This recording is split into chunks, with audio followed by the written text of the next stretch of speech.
Olá, queridos, a paz do Senhor, você está na ADEC TV e hoje no quadro Lições Bíblicas. Hoje nós vamos estudar a lição de número 2, o novo nascimento. O texto áureo está no Evangelho de João, capítulo 3 e o versículo 3. Está escrito assim: Jesus respondeu e disse-lhe: na verdade, te digo que aquele que não nascer de novo não pode ver o reino de Deus. Verdade prática: o novo nascimento é o modo bíblico de transformação radical da natureza do pecador. Leitura bíblica em classe, Evangelho de João, capítulo 3, versículos 1 a 9 e o versículo de número 16. A nossa lição tem alguns objetivos. Primeiro, relatar a conversa entre Jesus e Nicodemos. Segundo, examinar a doutrina da regeneração. E terceiro, elencar os meios da obra regeneradora. Professor Joás, estamos na segunda lição, estamos falando nesse trimestre e o Verbo se fez carne. E uma das lições importantes, vamos falar assim, que é a porta de entrada para as demais. Primeiro nós falamos aí da encarnação do Verbo, e agora nós vamos falar desse assunto que é muito importante, que é o novo nascimento. Sem essa etapa, não podemos adentrar o reino de Deus.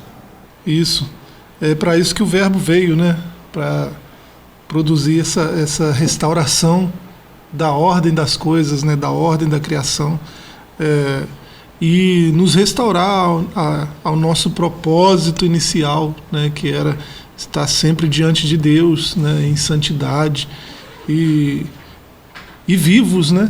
A morte não era para fazer parte da nossa realidade. Então, o novo nascimento é a porta de entrada para isso, né? Nascer de novo é essencial para ver o reino e para entrar no reino, né? Então, essa lição é de suma importância para nós. E nós vamos sempre retornar a ela em algum sentido nas próximas lições que nós teremos, né? Uhum. Professor, para a gente já começar aí na nossa introdução, Jesus está conversando com Nicodemos e ele está remontando uma profecia. Que ele falou para Nicodemos assim: você é mestre em Israel e não sabe disso? Ou seja, é um assunto que ele deveria saber. O novo nascimento não era para ser novidade para um mestre da lei, né? Alguém com conhecimento, com gabarito de Nicodemos, era para tirar de letra na hora que Jesus falasse, né? Nascer de novo, ele era para lembrar das profecias, né? Ezequiel, Isaías, e lembrar que o Senhor prometeu, né? Dar um coração novo, lavar com a água purificadora, né? Pôr um espírito novo para que houvesse temor do Senhor, né? Então, esse nascer de novo não deveria ser novidade, mas o próprio Senhor Jesus repreendeu Nicodemos por não conhecer esse tipo de coisa, né? Professor, nós vamos falar hoje uma lição importantíssima.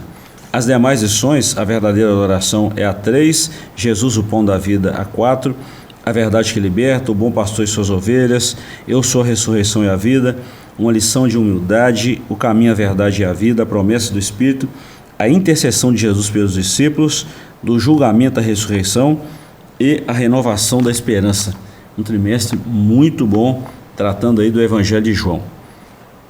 Vamos lá, introdução. Nessa lição estudaremos uma das mais significativas obras do Espírito Santo, a regeneração. Com base no diálogo entre Jesus e Nicodemos, analisaremos a realidade do novo nascimento, percebendo a regeneração como uma ação única de Deus por meio do Espírito. Professor, regeneração é algo que acontece no momento que a pessoa entende o Evangelho, entende o plano da salvação e ele então professa e confessa a Jesus como seu Salvador. Há muito equívoco nesse negócio assim, quem quer aceitar Jesus? A verdade, ele nos aceitou primeiro, ele doou a sua vida por nós. O que nós precisamos é entender o plano da salvação. Como funciona isso? A partir do momento que eu entender e saber que eu preciso ser salvo, começa esse processo, a santificação, a justificação, mas de imediato o novo nascimento. É um processo único e, assim, no momento da conversão, acontece o novo nascimento. Isso. Quem não nascer de novo não pode entrar no reino, né? Então, É preciso esse processo acontecer, né? Esse novo nascimento. O Senhor, nesse diálogo aí, ele diz que é pela água e do Espírito, né? Então, quem não nascer da água não pode ver o reino, quem não nascer do Espírito não pode entrar no reino. Então, o Senhor ensina isso para Nicodemos, que deveria saber, né? Então, esse novo nascimento é que vai possibilitar esse acesso novamente ao que foi perdido, né, com o pecado de Adão. Adão, o primeiro homem, ele, quando pecou, né, ele perdeu o acesso que ele tinha a Deus, né? Houve um distanciamento, houve um afastamento, porque Deus é santo, né, e ele, para se achegar a ele, é necessário que se achegue em santidade, em espírito, em verdade, né? Então, o homem natural, com todo o seu pecado, né, que vem desde Adão, né, o homem vem pecando e vem se aprofundando, vem se atolando na lama do pecado.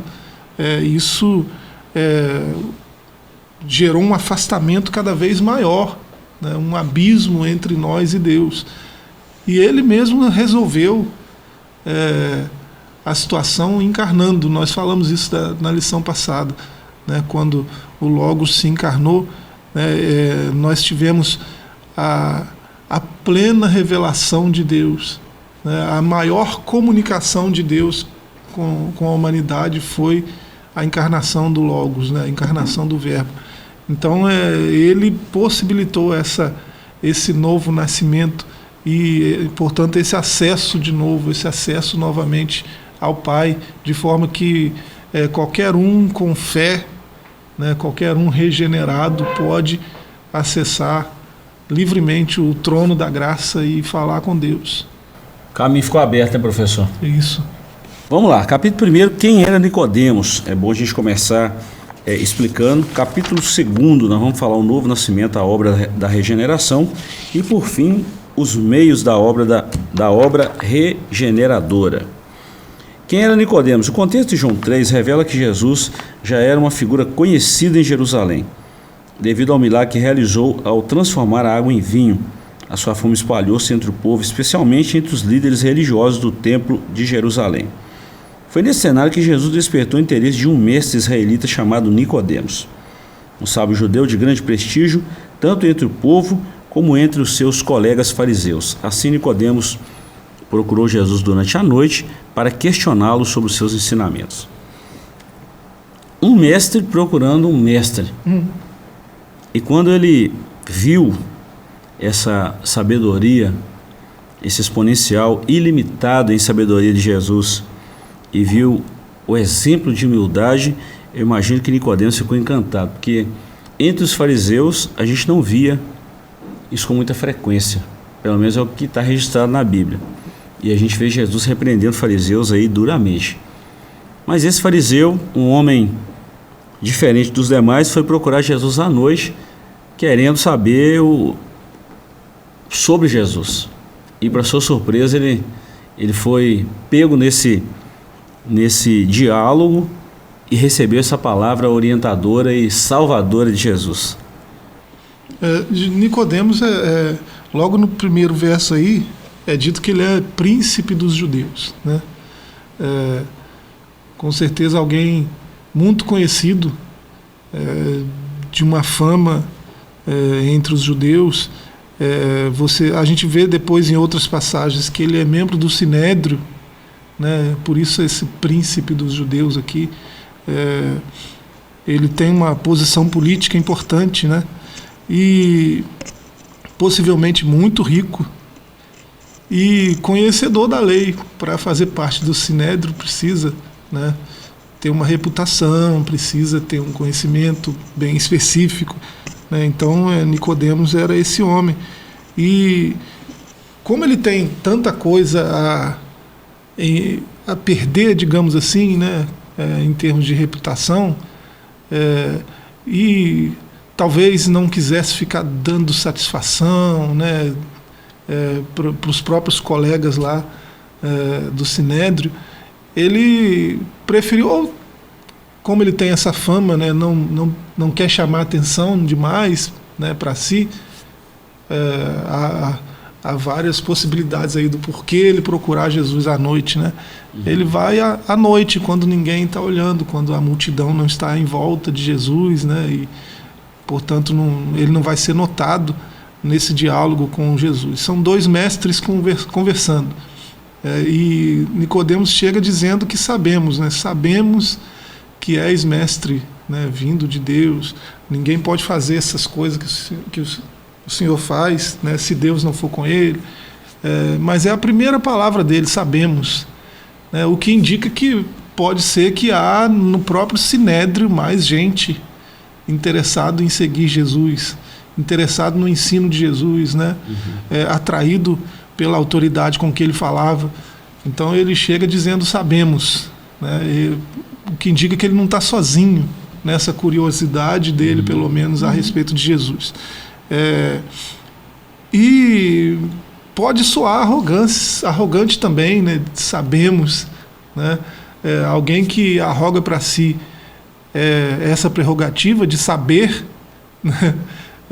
Pode soar arrogante, né? As pessoas sábias de verdade não dizem que sabem, né? Aquela máxima socrática, né? Para você aprender mais, você precisa admitir que sabe menos. Então, quando ele diz a primeira palavra é sobre saber, né, a gente já vê que tem muita coisa aí que precisa ser ajustada, né? E quando ele começa a falar sobre o reino, Jesus diz coisas simples, né, sobre o reino que qualquer estudioso da Escritura deveria saber, e ele se mostra defeituoso nesse conhecimento. Então é muito interessante esse diálogo já no começo, né? Quando a gente destaca quem é Nicodemos e passa a saber quem é, a gente tem uma série de porquês aí, um monte de interrogação que pode ser respondido com a imaginação, mas assim, olhando para a Bíblia, a gente tem resposta para muita coisa disso aí. Era um fariseu, era um mestre, era um príncipe, era alguém muito rico, era alguém que teve interesse por Jesus, alguém que conhecia as Escrituras, um doutor da lei, vamos falar assim, um advogado da época, e era alguém que estava entre os principais de Israel, mas alguém também que carecia de um profundo conhecimento espiritual das Escrituras. Nós estamos falando de um conhecimento superficial, não é a mesma coisa de um conhecimento espiritual, daquilo que realmente promove uma mudança na vida do ser humano. E faltava isso nele. Que bom que ele foi ter com Jesus, hein, professor? Depois ele é até repreendido, né? Ele começa a dizer que sabemos, e depois o Senhor fala, mas você é mestre em Israel e não sabe, né? É bem interessante essa virada aí de mesa, né? E assim, Nicodemos, ele é evidente no texto bíblico, principalmente no Evangelho de João, né? Que Nicodemos vem a se converter a Cristo, né? Vem se tornar um seguidor de Cristo mesmo. A gente vê lá no capítulo 7, quando os doutores, né, contratam pessoas, né, contratam espias para ir lá e trazer Jesus, né? Eles voltam sem Jesus, dizendo da autoridade das palavras que ele fala, e Nicodemos está ali, né? Eles falam, mas como assim fala com autoridade? Acaso alguns dos nobres o segue? Acaso alguém que tem conhecimento de verdade da Torá, que não seja do povão, né? Algum eminente por acaso segue esse mestre? Porque, né, se ele fala com essa autoridade toda, e aí Nicodemos se manifesta, né, deixando evidente que ele é um desses que é conhecedor da Torá, que é eminente em Israel e que segue Jesus, né, logo no capítulo 7 aí. E lá no final de João, no capítulo 19, né, a partir do verso 37, a gente vê que Nicodemos participa do funeral, né, dá a Jesus, ele com José de Arimateia, que era outro judeu eminente, né, preparam um funeral digno de um príncipe em Israel, né? E dão a ele um funeral digno. E assim, fica evidente que Nicodemos, essa conversa aí foi um divisor de águas, né? Essa conversa pode ter mudado tudo. E Nicodemos passou a olhar Jesus com outros olhos, né? O ponto 2 aí, professor, reconhecimento de Nicodemos sobre Jesus como mestre. Nós já falamos muita coisa disso aqui. Está bem anexo aqui ao ponto 1, quem era Nicodemos. O ponto 3 aí, que é o ápice da conversa, o diálogo entre Jesus e Nicodemos.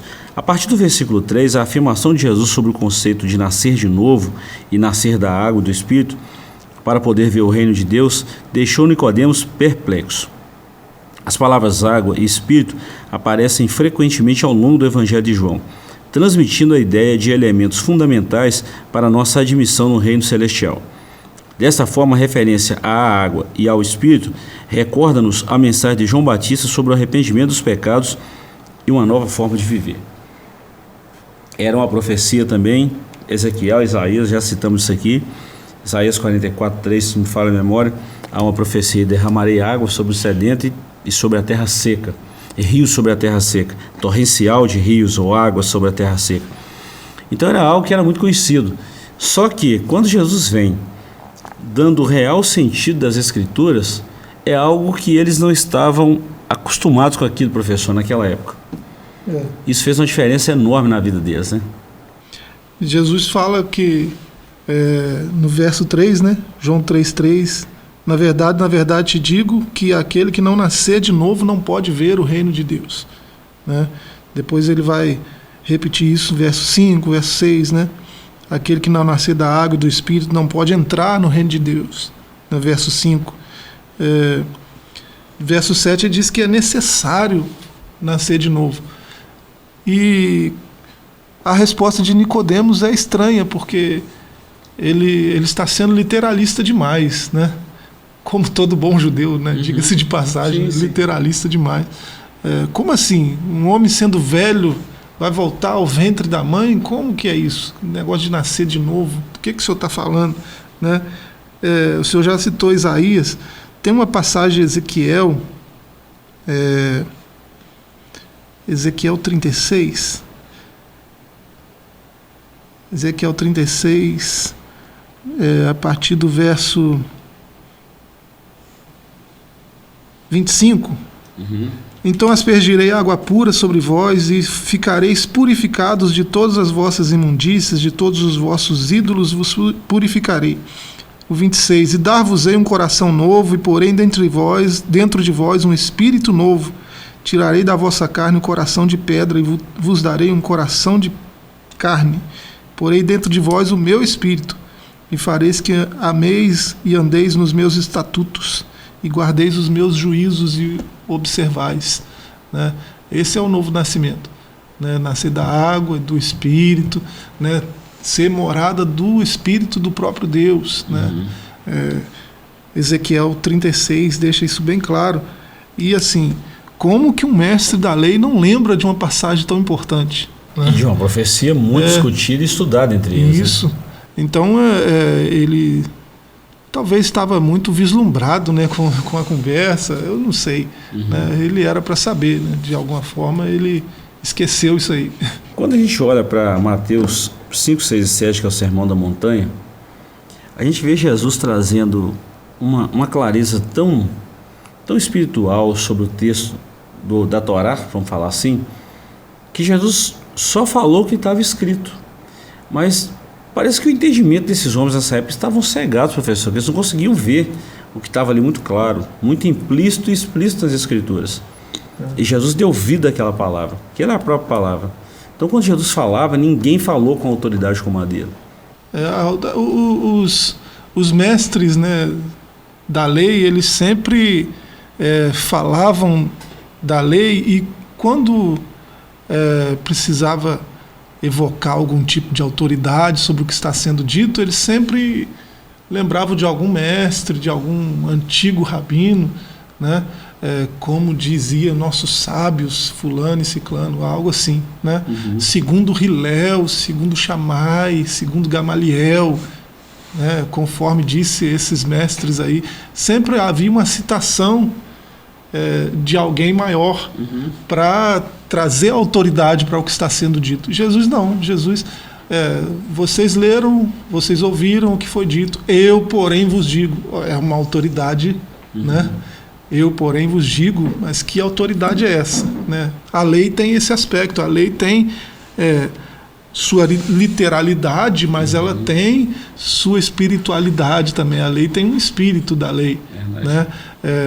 Se uma pessoa olhar para essa caneca, achar ela bonita e começar a imaginar como que ela fica bonita lá na estante da casa dela, ela pode furtar essa caneca. Ela está incorrendo, né, num pecado gravíssimo da lei, que é não roubar, né?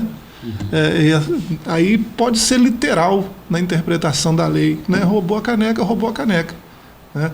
Mas antes de roubar a caneca, ele achou interessante, ele imaginou ela lá na estante dele, lá na mesa dele, né? Ele cobiçou a caneca. Isso também está na lei, né? Não cobiçarás, está escrito na lei também, a mesma lei. Então, tanto a letra, o roubar, quanto o espírito, o cobiçar, tudo está presente lá na lei. E Jesus traz isso à tona toda vez que ele fala da lei, né? Ele traz o real sentido do que é o espírito da lei, do que aquele código moral está dizendo, né? Então isso é muito rico. Tanto a literalidade quanto a espiritualidade. E é muito importante a gente destacar isso aí. Bom, professor, nós fechamos aqui o primeiro capítulo, nós vamos para o segundo capítulo, Novo Nascimento, a obra de regeneração. Antes nós vamos parar por um pequeno intervalo e voltamos já já com a segunda parte dessa lição, que é muito boa. Não sai daí, voltamos já já.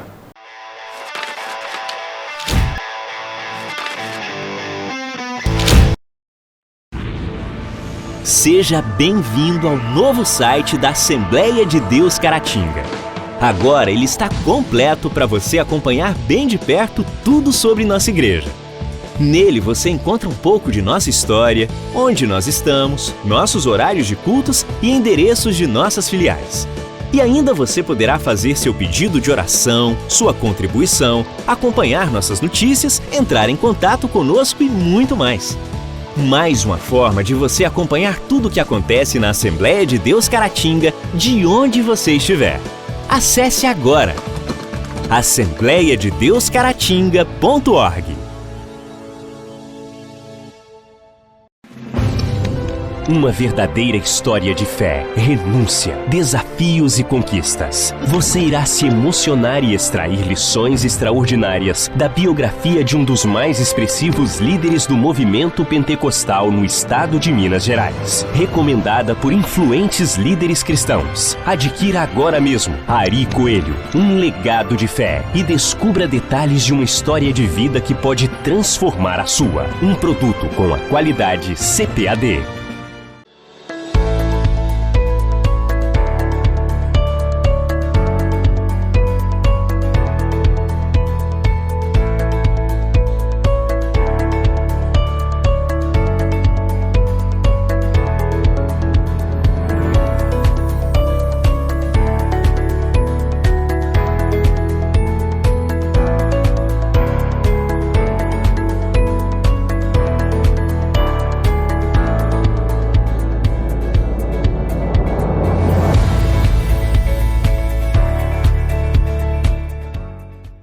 Do leste de Minas Gerais de maneira presencial, o Instituto Bíblico Ari Ferreira Coelho agora também é IBAFEC EAD. A modalidade do ensino à distância não perde em nada e oferece seu curso de formação em teologia com as seguintes disciplinas: liderança cristã, administração eclesiástica, história das religiões, introdução à psicologia, cristologia, fundamentos do Antigo Testamento, fundamentos do Novo Testamento, geografia bíblica, evangelismo, discipulado, ética cristã e muito mais.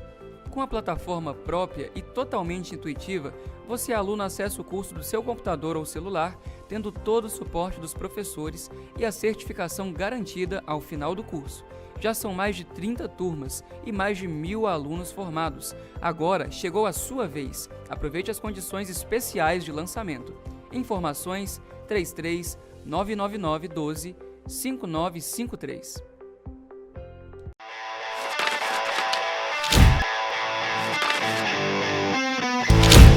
Estamos de volta com o seu ADEC TV. Hoje nós estamos falando da lição de número 2, o novo nascimento. Professor, nós vamos falar agora sobre o novo nascimento, a obra de regeneração. E nós temos aqui 3 subtópicos. O novo nascimento, ponto 2, a regeneração como obra exclusiva de Deus. E terceiro, a necessidade da regeneração do pecador. Deixa eu ler 3 parágrafos aqui e a gente comenta e parte aí para a conclusão da nossa lição. A palavra regeneração tem origem no termo grego palingenésia, que significa literalmente voltar a ser gerado novamente. Assim, a regeneração é um conceito utilizado na teologia, especialmente na soteriologia, que é a doutrina da salvação. Então isso aí tem os seus derivados e a gente sabe de onde vem. Você já citou aí, professor, Ezequiel 36, Isaías 44, nós já falamos também. E na lição do trimestre passado nós tratamos aí muito sobre a pecaminosidade do homem. Então o homem pecou e precisou de alguém que o libertasse, que o tirasse dessa escravidão do pecado. É exatamente essa transição do pecado para uma nova vida que entra a ação de Deus no novo nascimento, através de Cristo. Isso. É Cristo que produz, né? E é isso que é interessante, quando a gente olha a palavra que o evangelista escolheu no grego para falar isso aí, né?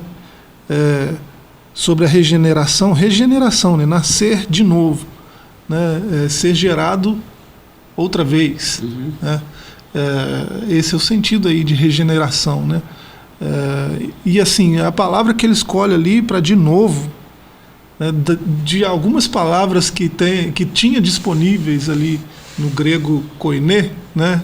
Que é a língua que ele escreveu esse evangelho, a palavra que ele escolheu, ela tem um sentido de cima, do alto, do primeiro, de Deus, né? Nascer de Deus, nascer do primeiro, nascer do alto, nascer de cima. E ela tem um sentido também do início, do primeiro, né?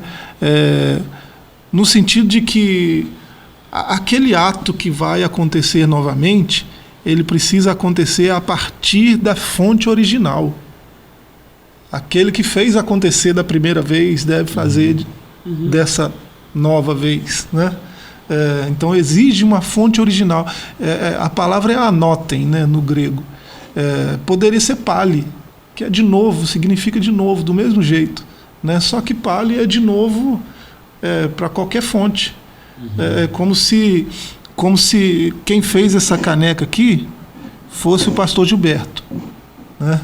O pastor Gilberto fez e eu acho interessante, eu sei fazer caneca, então eu vou fazer de novo.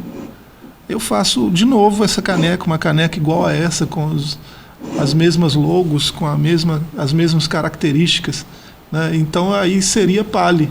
A palavra para de novo, fazer de novo seria pali, porque não é o pastor Gilberto que fez. Né? A palavra que o evangelista escolheu aqui para de novo exige a fonte original, né? Então, se foi o Gilberto que fez da primeira vez, é o Gilberto que vai fazer agora. Anotem, né? A palavra. Então, é necessário nascer de novo. O que Jesus está falando é que aquele que fez você nascer da primeira vez, nós sabemos quem é o doador da vida, a vida de onde vem, né? Esse corpo sem a alma, sem o sopro, né, do Espírito, não teria grande utilidade, né? Então, porque ele nos fez nascer da primeira vez, ele é o responsável para nos fazer nascer dessa outra vez, né? Nascer de novo.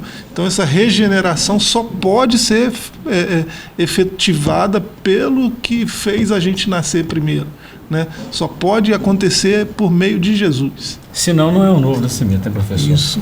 E outra coisa, Paulo chama Cristo, claro que ele está fazendo aqui uma analogia de o segundo Adão. E ele fala que o primeiro pecou, transgrediu, e por causa desse pecado toda a humanidade passou a pecar. Já no segundo Adão, todos que vão ao segundo Adão por Deus e guiados pelo Espírito Santo, eles têm esse novo nascimento, ou seja, um recomeço, uma nova vida em Cristo. Então, Daí a importância. E quando você usa essas duas características aí, essas duas palavras que ele usou para o novo nascimento, é muito interessante porque o novo nascimento é uma mudança radical na vida do ser humano.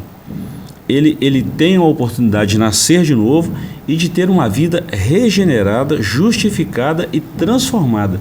Se não houvesse passo a passo do novo nascimento, da justificação, do perdão dos pecados e de uma transformação, não podemos chamar de um novo nascimento. É o que estão banalizando hoje a pregação do Evangelho. Vem como está, não precisa mudar nem nada. Não é o homem que muda, é o Espírito Santo que faz essa transformação, passando pela porta, que é Cristo. Não tem outro caminho. Não tem. Ele é o caminho. Então a regeneração só é possível por causa dele, né? E por causa da encarnação dele, como a gente já falou. Muito bom. Regeneração como obra exclusiva de Deus. A regeneração é um ato que Deus realiza na vida do pecador, levando a uma mudança radical do seu coração e provocando uma transformação profunda da sua vida interior. Este processo acontece quando o pecador reconhece os seus erros e a necessidade de um Salvador. Nesse contexto, Deus efetua essa obra regeneradora através do Espírito Santo, que concede nova vida ao pecador. Eu já ouvi muitas vezes alguém falando assim: a igreja está cheia de ex isso, ex aquilo, e vai falando assim, muitos adjetivos pejorativos, algum deles, fazendo uma crítica assim: a pessoa era assim e foi isso e aconteceu isso. Mas a pergunta é: continua fazendo? Se a resposta for não, ele passou por um novo nascimento. O sujeito nasceu de novo. Nasceu de novo. Quem roubava não rouba mais, quem mentia não mente mais, quem prostituía não prostitui mais. Ele teve um novo nascimento. É porque o pastor quer que é assim, a igreja... Não tem nada a ver com o pastor nem a igreja. A igreja se o pastor conduz. Conseguisse fazer um viciado parar de fazer uso de entorpecentes, seria bom demais. Né? E nem precisava de sacrifício de Jesus. Se o pastor conseguisse fazer isso, se o pastor conseguisse fazer um ladrão parar de roubar, seria muito bacana, muito legal, né? Mas quem faz isso é Jesus, né? E a gente vê, professor, que através da pregação da palavra, através da obra do Espírito Santo, em convencer esse homem do pecado, da justiça e do juízo, por causa do sacrifício de Cristo. É muito claro isso. Tiago, no capítulo 1, né, verso 18, que está citado aí na lição, você lê o verso 17, ele diz que toda boa dádiva vem de lá, né? Vem dele, né? O Pai das luzes, em quem não há mudança nem sombra de variação, né? Então ele que não muda, ele que é perfeito, que é imutável, né? Ele chama para a luz essas pessoas que estavam nas densas trevas, na escuridão do pecado, né? E é impossível, né, alguém que está na luz cometer as mesmas obras que cometia quando estava nas trevas, na escuridão, né? Porque só fazia também por causa disso, porque estava no escuro, né?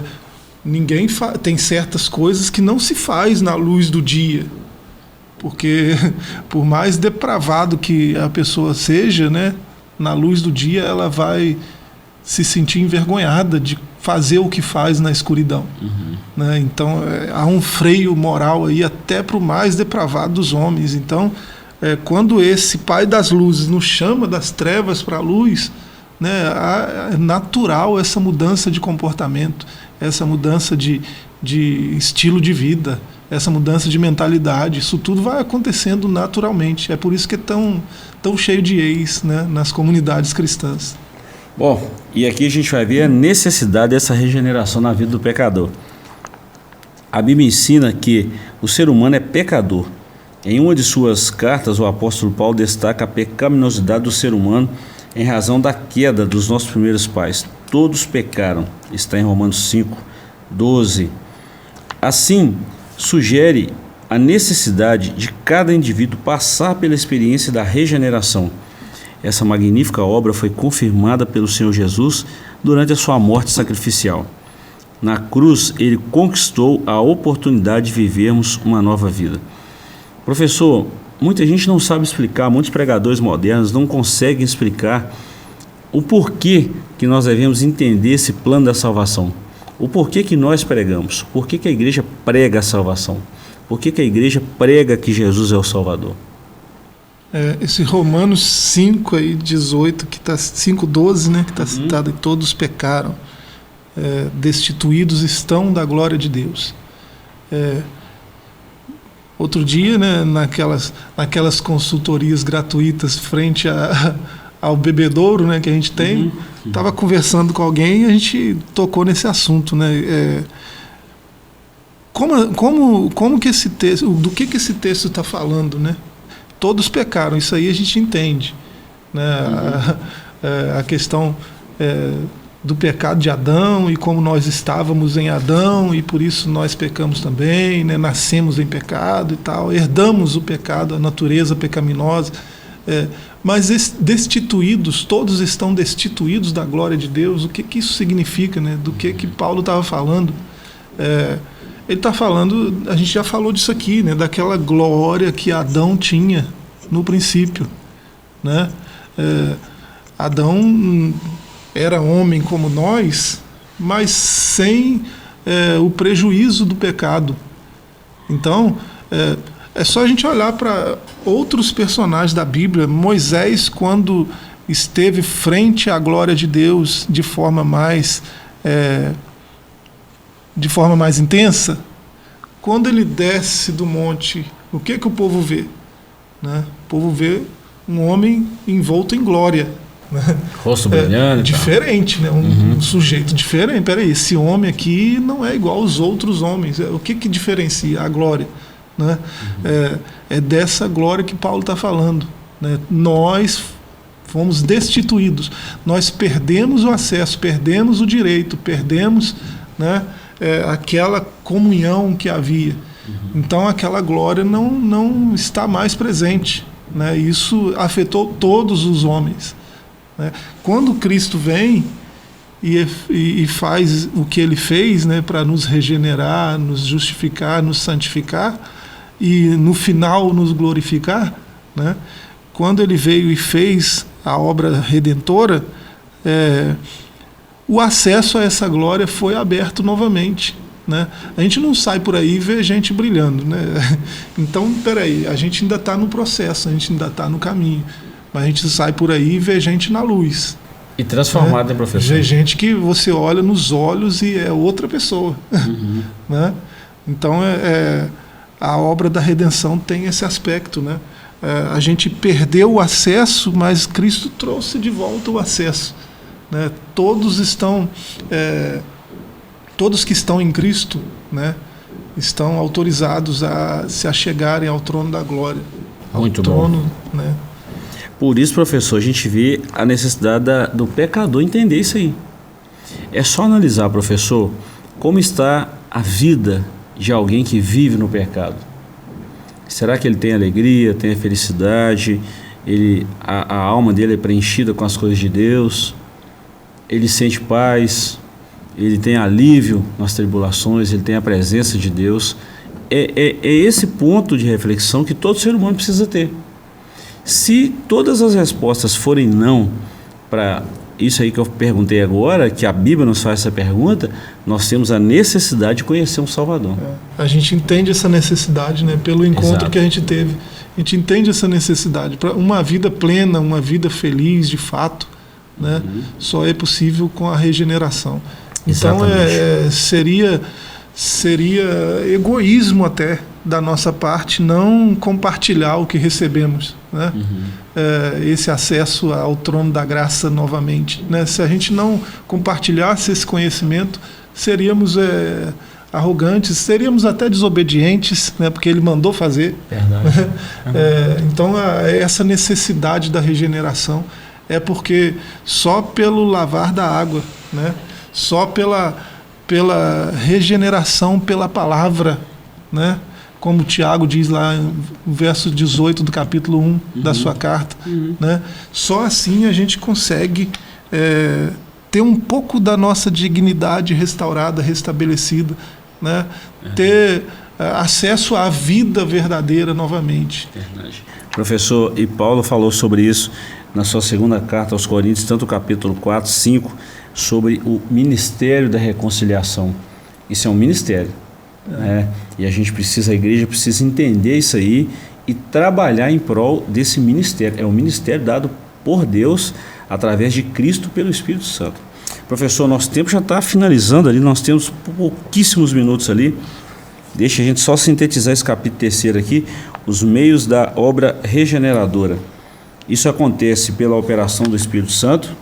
Sem o Espírito Santo não acontece a regeneração, que ele convence o homem do pecado, da justiça e do juízo. Pela palavra de Deus e também por uma vontade soberana de Deus. Então vamos lá. João 3,16, Deus amou o mundo de tal maneira que deu seu Filho unigênito para que todo aquele que nele crê tenha vida eterna.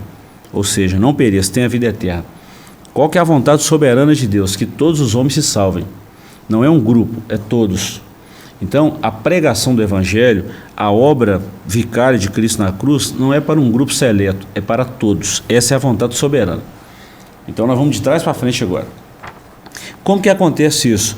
Quando a igreja prega, quando um crente prega, quando o cristão prega, quando a palavra de Deus é pregada, quando a palavra de Deus é ministrada, o Espírito Santo usa a palavra e convence o homem do pecado, da justiça e do juízo. Aí entra a obra regeneradora. Só é capaz de compreender o que está escrito de verdade, né? Só é capaz de acessar o que o autor quis dizer mesmo, né? Com iluminação, com revelação, quem tem o Espírito Santo, né? Então, quando Tiago diz que nós somos gerados pela palavra da verdade, né, ele está repetindo as palavras do próprio Senhor Jesus. Ele diz: vocês não precisam, vocês já estão limpos pelas palavras que eu tenho falado. Então, esse acesso, né, à verdade da Escritura, à verdade do que Deus disse de forma revelada, né, na sua palavra, né, isso é um dos meios da regeneração, né, e acontece pela iluminação do Espírito Santo, pela revelação do Espírito. São coisas que acontecem com quem tem contato com Bíblia, né?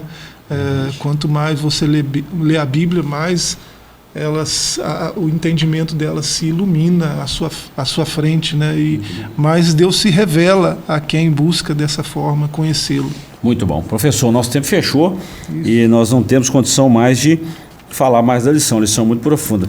Mas eu quero te fazer um convite, você que está em casa e quer estudar essa lição assim, de uma forma ampla, clara e podendo até fazer perguntas e dar sugestões do tema, venha participar com a gente no próximo domingo, de 8 às 10 da manhã, em qualquer uma das nossas igrejas Assembleia de Deus de Caratinga. Você é o nosso convidado. Professor, obrigado por hoje, Deus te abençoe, abençoe sua casa e sua família. Ficamos aqui com essa lição. Se Deus nos permitir, voltaremos na próxima semana com a lição de número 3, a verdadeira adoração. Te esperamos aqui. Deus te abençoe, até lá e um forte abraço.